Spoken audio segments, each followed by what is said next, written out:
I think I'm running out of ideas. It's this weird situation where thoughts are polluted by sounds in ways that I didn't know were possible. The conceptualizations of humanity don't really seem the same anymore. If that makes any sense, it probably doesn't. It's one of those things where it's hard to express truly how you feel about something to the extent that you would be able to properly explain it to somebody else. Ultimately, the arts are meant to elucidate on feelings, right? So you try and explain how something makes you feel to share in the human condition more thoroughly with somebody. But it's incredibly difficult not only to uh, even sometimes formulate the words. It's like there's just feelings, and there's sometimes just no words for how the feelings are, and then the way they are to you are going to be different than the way they are to somebody else.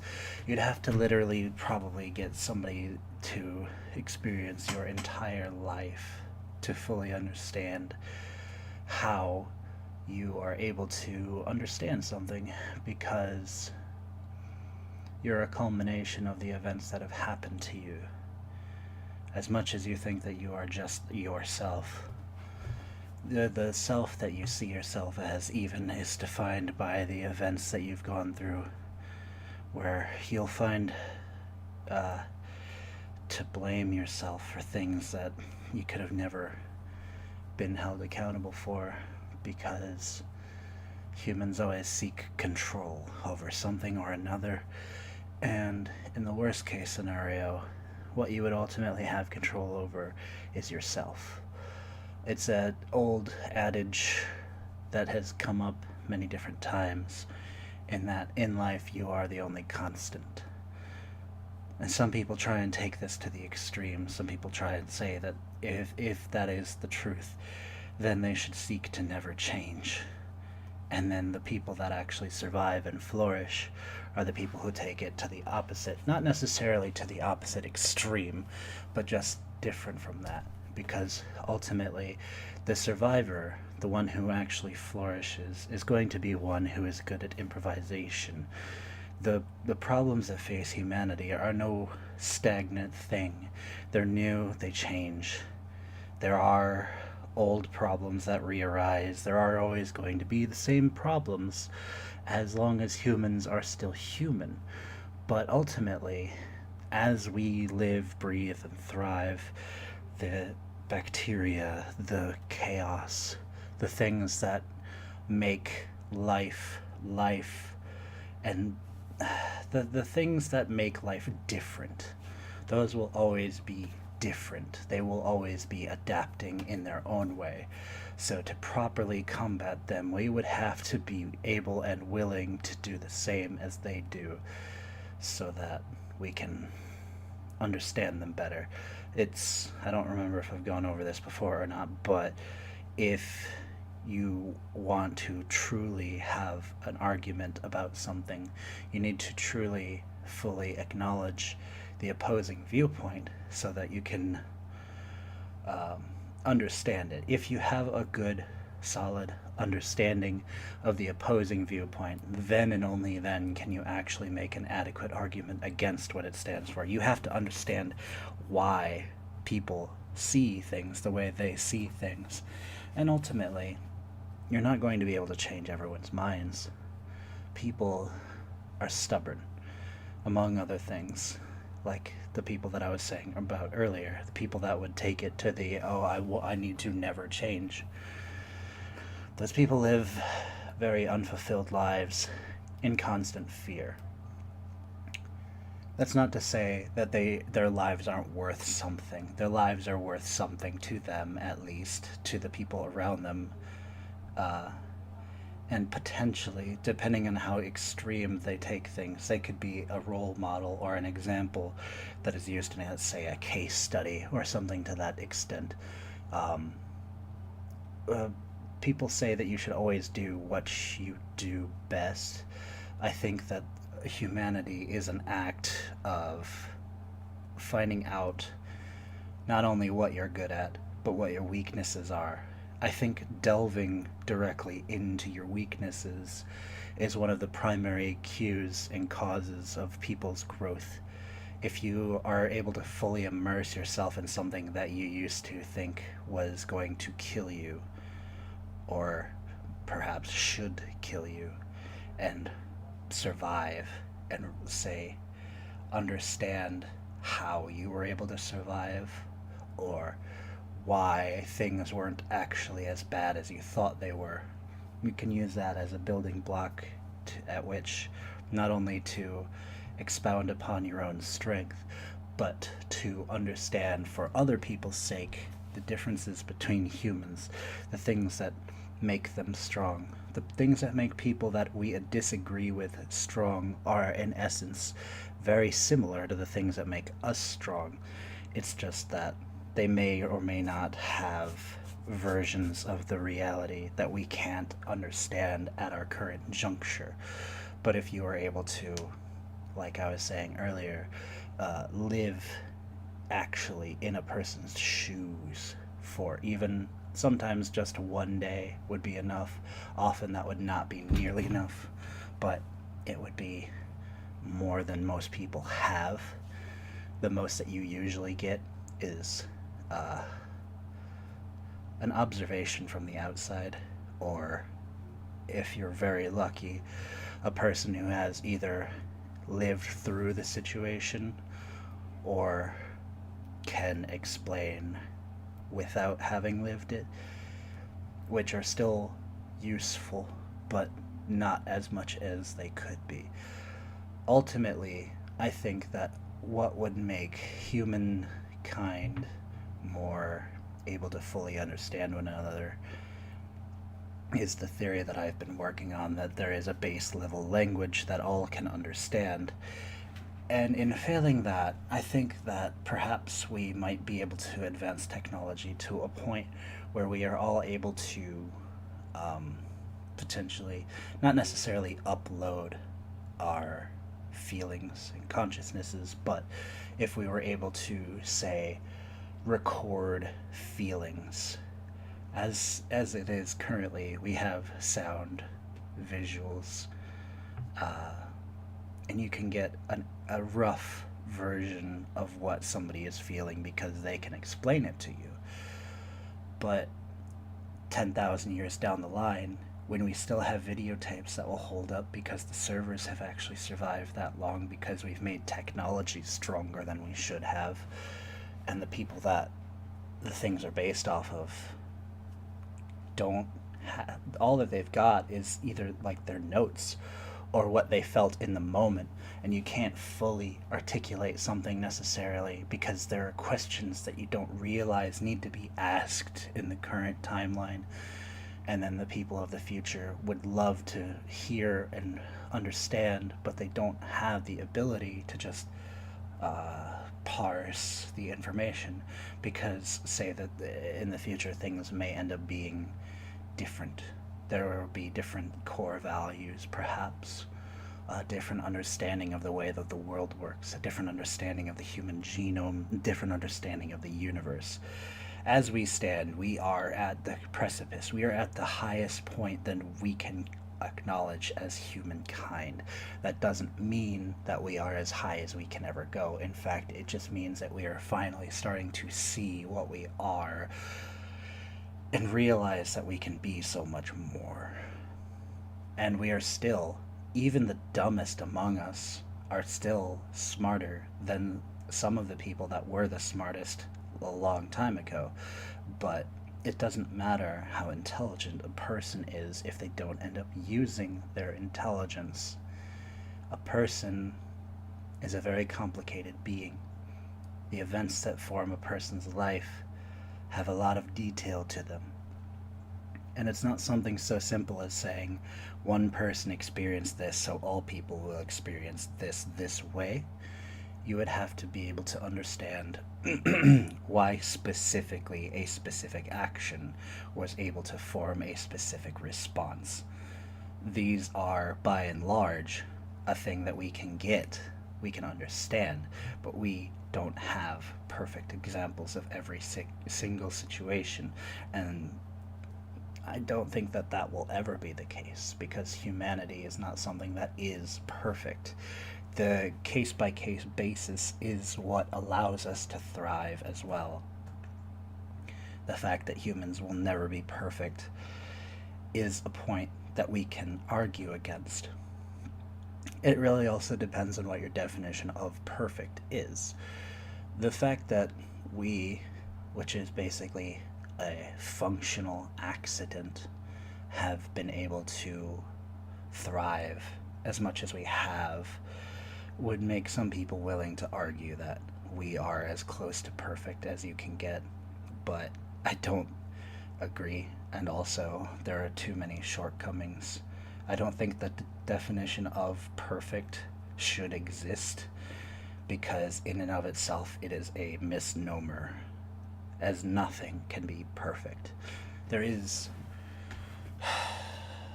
It exists only to explain things that can never be, kind of like utopia. By definition, not place. A utopia is a thing that by definition can never exist. It is oxymoronic.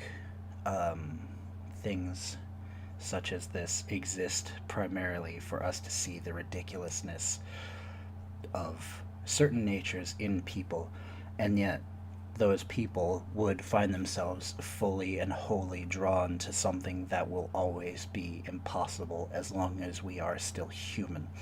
So the question arises, would it be more useful for humans to no longer be human, or would it be more useful for the definitions to go away? Or perhaps a different version of a definition to come into play? And I think that the latter, well, I think both might need to happen if I think about it too much, because humans as they are now are not as they were several thousand years ago, though they are at a very basic level the same. They are functionally different. You could argue that we are not the same version of humanity that had existed back in the ancient Roman times, but we are, genetically speaking, we are the same. We are the ancestors, but, or they are the ancestors to our progenitor? Whatever. You get what I'm trying to say. We are the children of the fathers of the past, and we have come leaps and bounds. The past fathers may be embarrassed by what our current generation is, but you could also argue that it couldn't be any other way than the way that it is. I like to think that everything happens for a very specific, measured reason. Though there are some things that are unreasonable in the world. There are things beyond our understanding, things beyond our recognition, and things that we can only explain in that they are unexplainable. Which also ties into the ideas that if we have definitions for things that cannot be, it makes sense. Humans, we have the ability to conceptualize things. We have the ability to look inward and see problems. We have the ability to acknowledge ourselves. We are currently the only animal known to acknowledge our own sentience, our own deaths. And then there are those who would say that there are potentially higher power beings, and there may be, but that is a moot point because they, theoretically speaking, would never enter into our world, and if they did, we wouldn't have any way of acknowledging or recognizing them. So it's a completely moot point Or you could just blame all the happenings in the world that we can't explain on them. And then this ends up becoming something similar to what a person would describe as religion. You could say that the person is able to live religion even without being religious because of the conceptualizations behind these ideas, these things that cannot be but are, the things that we don't have understanding for, despite all of our advances in technology, despite our advanced level of understanding of the world, despite knowing roughly down to a tenth of a degree the absolute weight of things that we have never touched. But there are still so many questions yet left unanswered for humanity. There are always going to be questions left unanswered, and if there weren't, I don't feel humanity would be the same. If we had every answer, we would have nothing to accomplish, and people would end up looking for different questions instead. Questions that would be more impossible than the current definition of impossible. It's a hard thing to conceptualize, but it would also be similar to acknowledging a fourth dimensional being. Something that I understand only in how much we don't understand it. You understand by what it is not, rather than what it is. Well, what would a fourth dimensional being be? Well, it would not be any of the things that we can technically say are, because it is something that is not. That does not mean it doesn't exist. It is something that we have not got the ability to fully incorporate into our narrow view of the world. As we progress, we get very, very narrowly more than we had, and as we are now, we're still tenths of percentages away from where we started, even though technologically speaking, we have made it to the point where we could literally extend our lives tenfold from where they were meant to be. We're still too greedy. We're still too driven by silly ideals that don't lead us anywhere. We're driven by the ideas that people should be what a feeling is. People talk about people, but the smart people talk about ideas, conceptualizations, ideologies. You can always tell people apart in a room by the concepts that they discuss. Whether a person could end up becoming something or whether they will not ever become something is something that you may not be able to necessarily straight up define. It really depends on what you consider something. By definition, all things that ever were, will be, or ever could be are. Therefore, people, even if they have no quote unquote future, no quote unquote impact on life, no being transcendent, that does not mean that they don't have an impact on the world. Though, whether it's a good or bad impact is up to the eye of the beholder. They are good to the people that surround them because they are something that their mind has deemed a positive force in their life, even if they contribute nothing but negativity to society.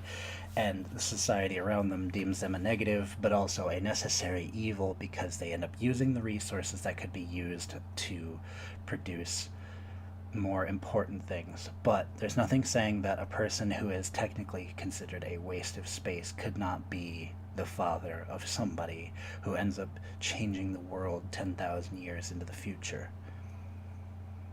There's nothing to say that I or you are not the child of what was a beggar or a drunk or a scoundrel back in the time of the ancient Greeks.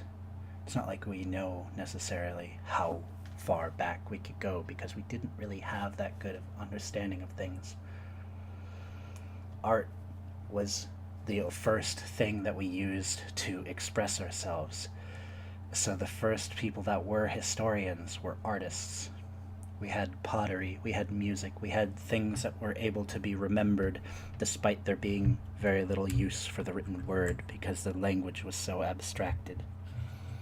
And now we sit upon a precipice, we sit upon a mountain staring, looking at the achievements of all these different giants along the way, the people that were our past, the people that forged who we are. And we think to ourselves, well, there couldn't possibly be anything more than there is. And those people are wrong. Then we've got people who think in the manner of, okay, well, eventually we will have to have smarter people. But that doesn't mean that we shouldn't work for a better tomorrow. Each of us has the ability to change the world. We just have to actually try.